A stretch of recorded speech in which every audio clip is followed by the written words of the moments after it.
मदनी से एसटीएफ ने की पूछताछ। एसटीएफ मुख्यालय में 6 घंटे तक उससे पूछताछ करती रही हलाल ट्रस्ट के अध्यक्ष हैं महमूद मदनी, जिनसे पूछताछ हो रही है।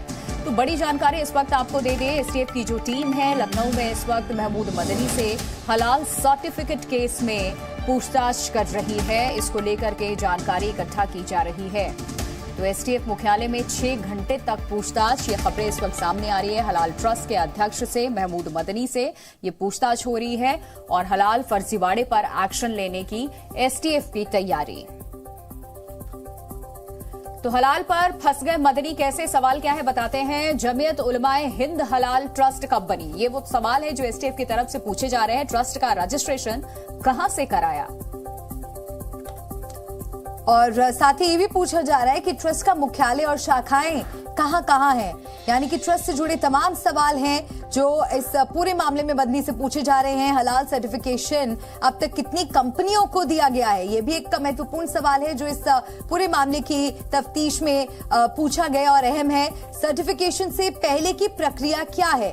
तो हलाल पर मदनी से जो सवाल किए गए वो आपको हम बता रहे हैं। रुपया ऑनलाइन ट्रांजैक्शन से हुआ या नकद।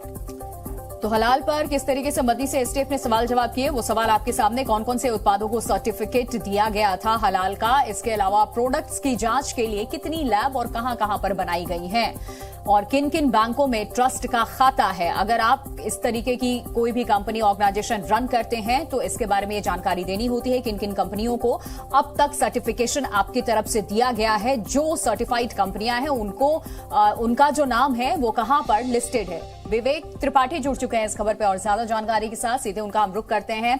विवेक, हलाल सर्टिफिकेशन केस को लेकर के और क्या जानकारी है, महमूद मदनी से पूछताछ में क्या पता चला? देखिए, मदनी को कल बुलाया गया था पूछताछ के लिए। बुधवार को उनसे पूछताछ शुरू हुई है। दोपहर करीब 1 बजे एसटीएफ के मुख्यालय गोमती नगर पहुंचे और वहां पर जो डिप्टी एसपी हैं दीपक कुमार सिंह, वो उनसे पूछताछ कर रहे थे। चूंकि सारे मामले की जांच डिप्टी एसपी दीपक कुमार सिंह को सौंपी गई है।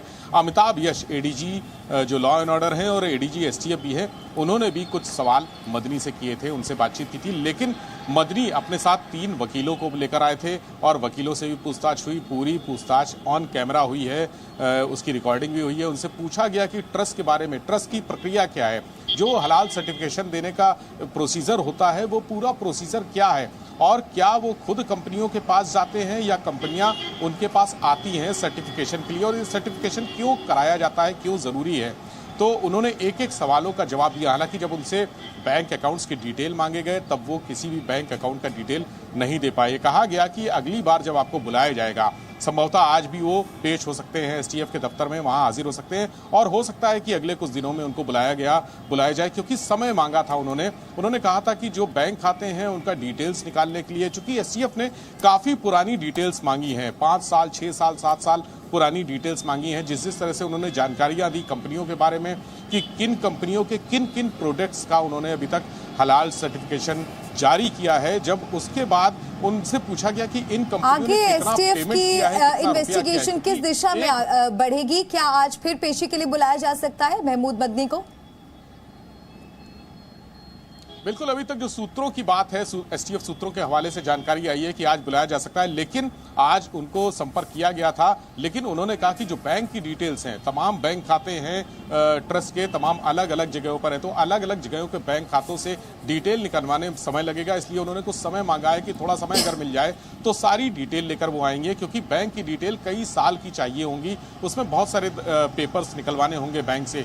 ऐसे में उन्होंने कहा कि कुछ समय दे दिया जाए, तो हो सकता है कि अगले 2-3 दिन में उनको यहां पर एसटीएफ मुख्यालय में फिर पेश होना पड़े, जब तक कि पूरी डिटेल नहीं आएगी। क्योंकि जो डिटेल है वो साबित करेगी कि कहां से पैसा आ रहा है और कहां पर जा रहा है। बैंक के सारे ट्रांजैक्शन मांगे गए हैं कि पैसा कितना किस कंपनी ने दिया, क्या कहीं कैश रुपया भी आया है, और अगर कैश आया है तो उस रुपए का लेन देन का रिकॉर्ड कहाँ है, उस रुपए का क्या कोई रसीद दी गई है, रिसिप्ट दी गई है, वो भी सब मांगी गई। तो ये बहुत छोटी छोटी जानकारियां हैं।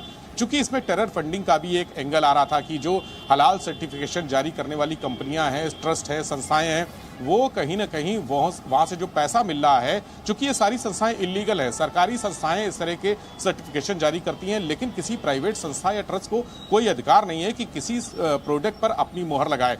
तो पूरी प्रक्रिया चूंकि अवैध घोषित हो चुकी है। मुख्यमंत्री योगी आदित्यनाथ नवंबर में जब एफआईआर हुई थी, उसी दिन 23 नवंबर को चलिए देखना होगा कि आगे की पूछताछ में क्या जानकारी निकल करके सामने आती है, क्योंकि अभी तो शुरुआत है इस पूछताछ की। और आगे बढ़ते हैं, एक और बड़ी खबर आपको बता दें। जम्मू कश्मीर के खीरू हाइड्रो इलेक्ट्रिक प्रोजेक्ट मामले में जम्मू कश्मीर के पूर्व गवर्नर सत्यपाल मलिक और